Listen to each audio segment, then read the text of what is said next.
Hello students, let's continue our discussion for chapter 1 of class 9th number systems। तो अभी तक हमने देख लिया है कि जो नंबर होता है रैशनल और इर्रेशनल वो हम कैसे पहचानते हैं कि कोई भी नंबर जिसको हम पी बाई क्यू की फॉर्म में लिख सकते हैं, जहाँ पी और क्यू क्या होते हैं इंटीजर्स और q not equal to zero होता है उसको हम रैशनल बोलते हैं। ठीक है। और जिस भी नंबर को हम इस फॉर्म में नहीं लिख सकते उसको बोलते हैं इर्रेशनल। तो ये तो हो गया एक तरीका नंबर को पहचानने का कि वो रैशनल होगा या इर्रेशनल। अब और कौन-कौन सा तरीका हो सकता है नंबर को पहचानने का कि वो रैशनल होगा या इर्रेशनल? तो अगला जो फॉर्म है, अगला जो तरीका है हमारा रियल नंबर को पहचानने का वो है डेसिमल। अगर इस तरह से कोई नंबर दिया हुआ मेरे को 10/3 मान लीजिए दिया, तो अगर मैं एक्सपेंड करूँ, डेसिमल की फॉर्म में लिखूँ, उसके थ्रू हम कैसे पहचान सकते हैं कि ये रैशनल होगा या इर्रेशनल? तो उसके लिए एक एग्ज़ाम्पल ली गई है। सबसे पहले आप यहाँ समझिए, सबसे पहले 10 को 3 से डिवाइड करना है। तो 3 3 जा 9, 1 रिमाइंडर आ गया। यहाँ पे डॉट लगा दीजिए और यहाँ 10 हो जाएगा। 3 3 जा 9, फिर से 1 रिमाइंडर आ गया, फिर से 0 लगाइए यहाँ पे। 3 3 जा 9, फिर से 1 आ गया रिमाइंडर। तो आप देख रहे हैं रिमाइंडर रिपीट हो रहा है और ये वाला जो नंबर है ये भी रिपीट हो रहा है, मतलब 3 3 3 3 ऐसे ही चलता जाएगा आगे। अब अगला नंबर देखते हैं, 7/8। कौन सा? तो 7 को किससे डिवाइड करना है? 8 से। छोटी क्लासेस में सीखा हुआ बिल्कुल डिवाइड करना। तो ये छोटा है तो यहाँ हम क्या लगाएंगे? डॉट लगा देंगे। यहाँ पे क्या आएगा? 71। 8 8 जा 64, 64। रिमाइंडर कितना बन गया? 6। ठीक। फिर से यहाँ पे जो लगा दीजिए, 8 7 जा 56। यहाँ कितना बच गया?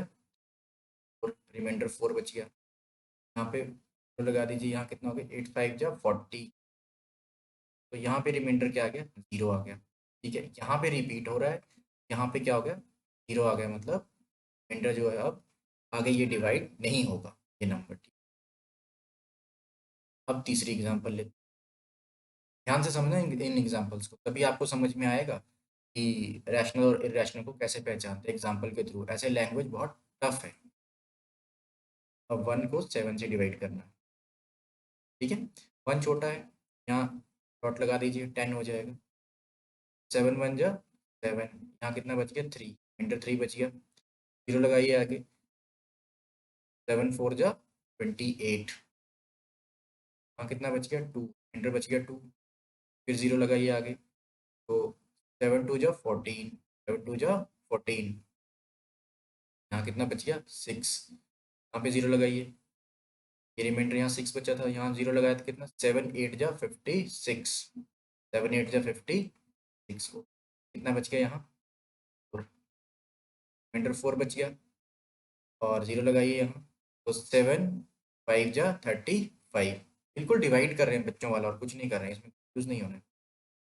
कितना बच गया? 5। रिमाइंडर यहाँ कितना? 5। 0 लगाइए आगे, तो कितना आ गया? 7 7 जा 49, 7 7 जा 49, 7 7 जा 40। ठीक है, यहाँ 1 बच गया रिमाइंडर। फिर यहाँ पे क्या लगा लीजिए? क्या हो गया? 7 1 जा 7, 7 1 जा 7, आ गया 3। ये देखिए, फिर से ये रिपीट होना शुरू हो। यहाँ तक तो ये यूनिक चला 1 4 2 8 7 5, उसके बाद ये दोबारा रिपीट होना शुरू हो, दोबारा रिपीट होना शुरू हो,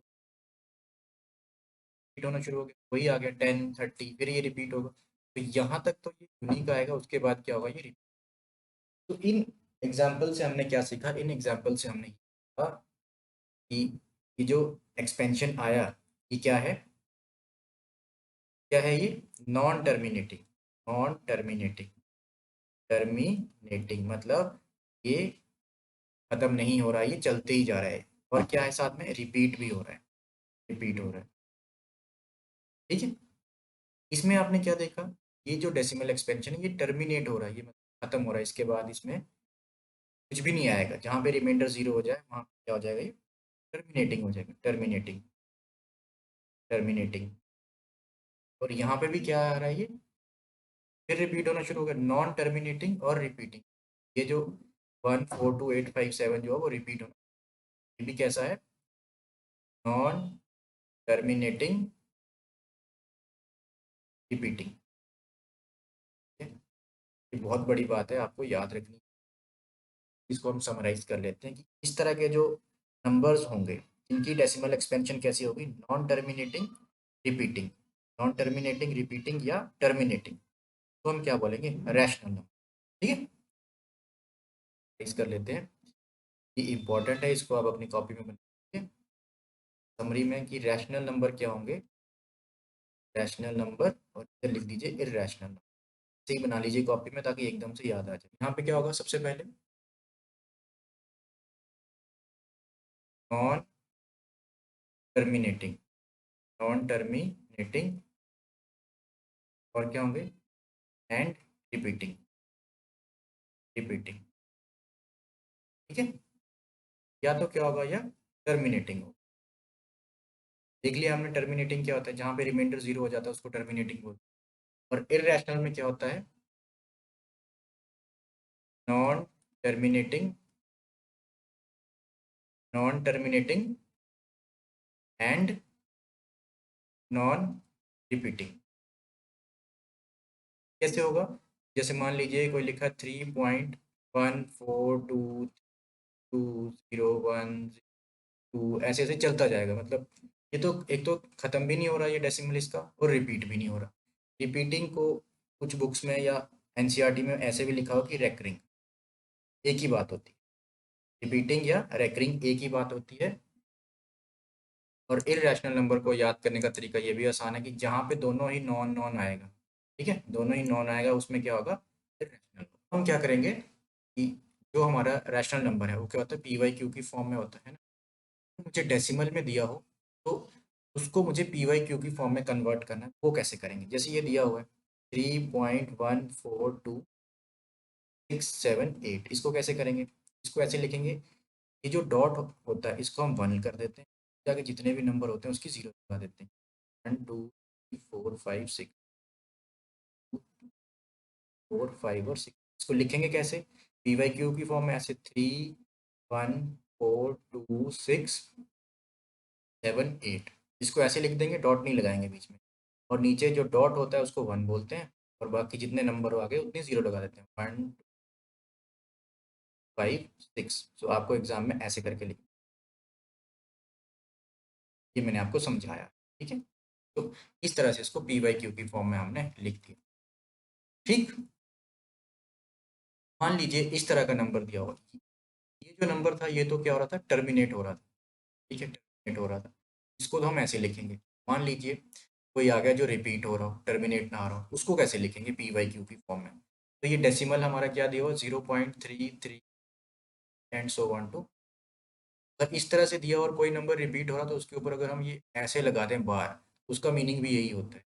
अगर यहाँ पे मान लीजिए कुछ लिखा है 0.7 बार, तो इसका मतलब ये है 77777 जो है बार बार रिपीट हो, यही मीनिंग होता है। तो ऐसे ले लिया, इसको मैंने मान लिया x, so x equals to x मान लिया, ठीक है, लेट x इक्वल्स टू। अब जितने के बाद बार लगा हुआ, जितने के ऊपर बार लगा हुआ, जैसे यहाँ पे 1 के ऊपर लगा हुआ तो 10 से मल्टीप्लाई करिए। अगर मान लीजिए बार यहाँ पे ऐसे होता 2 के ऊपर होता तो आप 100 से मल्टीप्लाई करते, 3 के ऊपर होता तो 1000 से मल्टीप्लाई, यहाँ पे 10 से मल्टीप्लाई किया दोनों साइड, सो 10x, जब 10 से मल्टीप्लाई किया तो ये डॉट इधर शिफ्ट हो जाता, 3.33, सो ठीक है। अब इसको मैं कैसे लिख सकता हूँ, तो मैं ऐसे लिख सकता हूँ कि प्लस में 0.33, सो ये मेरा क्या आ गया, ये x की इक्वल है तो इसकी जगह मैं x लिख सकता हूँ, 3 प्लस में x, और ये इधर क्या चल रहा है 10x। अब x को इधर शिफ्ट करिए तो कितना हो गया, 10x minus x equals to 3, ये कितना हो गया 9x equals to, x equals to 3 upon में 9 हो गया 1 अपॉन में 3, मेरा x कितना आ गया, x equals to 1 upon 3 which is p by q की फॉर्म। ऐसे करना है।